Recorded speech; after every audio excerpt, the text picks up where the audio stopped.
Well, ho, morning, everybody. Here's just having my breakfast, but just someone asked me to do a quick video on Photoshop masking techniques, where where the mask is on top of the layer, and then you go back to the layer underneath and make an adjustment, and then it only affects. So it's selective masking, so it only affects a certain area, say a bit of dust or whatever, on the original image. Oh, hang about. Cheers for a minute. I'm going to go and transition to the desktop.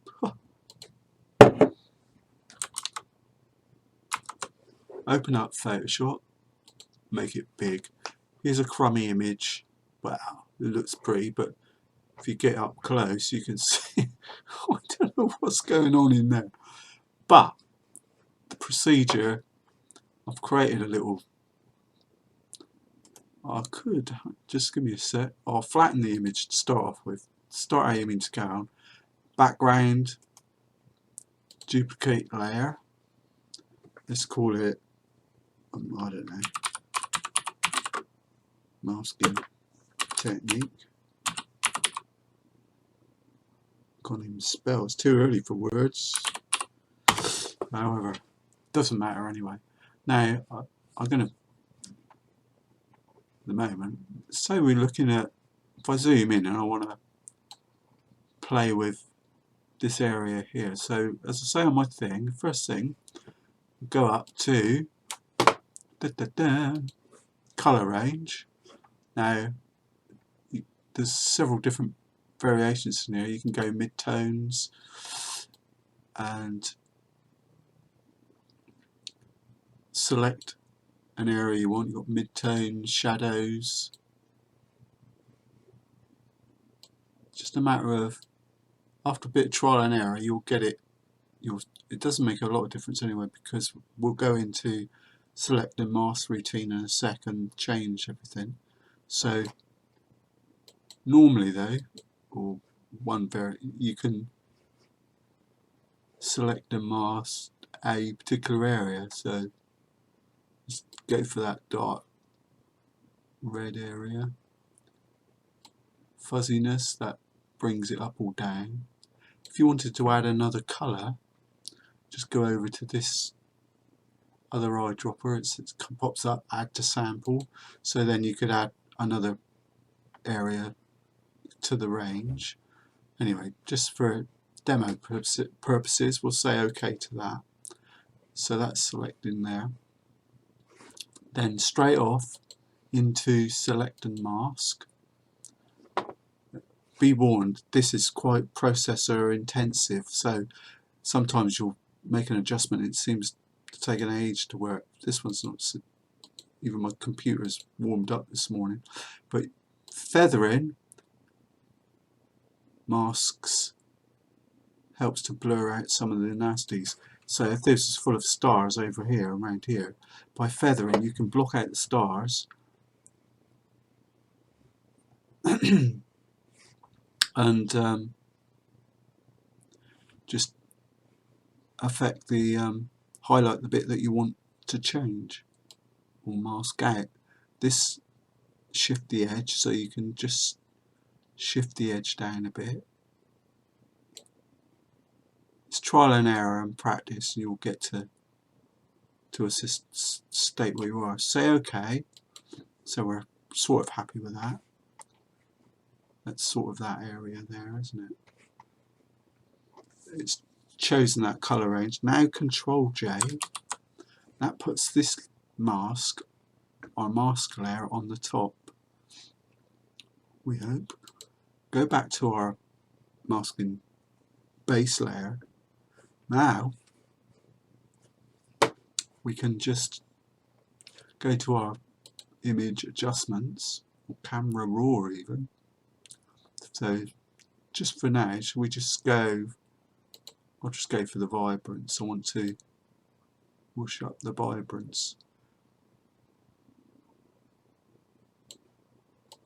Say OK. And don't forget you've got the before and after. So it's quite a dramatic effect, quite dramatic, isn't it? So it was like so, and then not forgetting you can change the opacity of it, so you can do it very subtly, very slowly, gradually build it up. My favourite is Trevor Jones's 66%. Seems to work quite well for me anyway.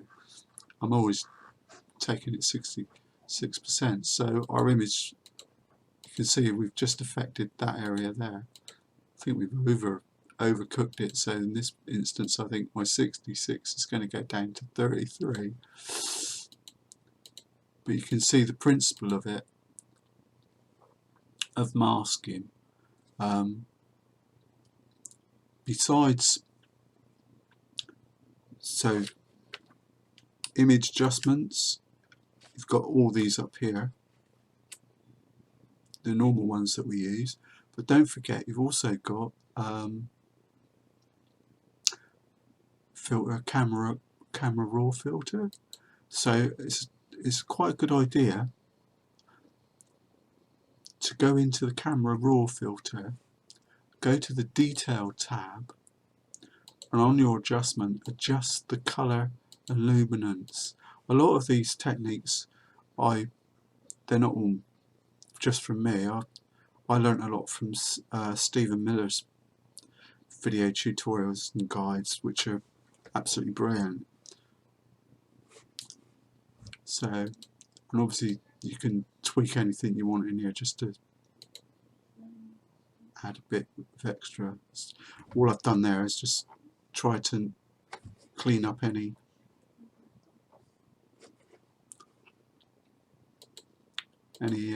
noise created, just tidy it up a bit. So I've accentuated it a bit, but boom. Control save the image. We're just doing a little bit on there.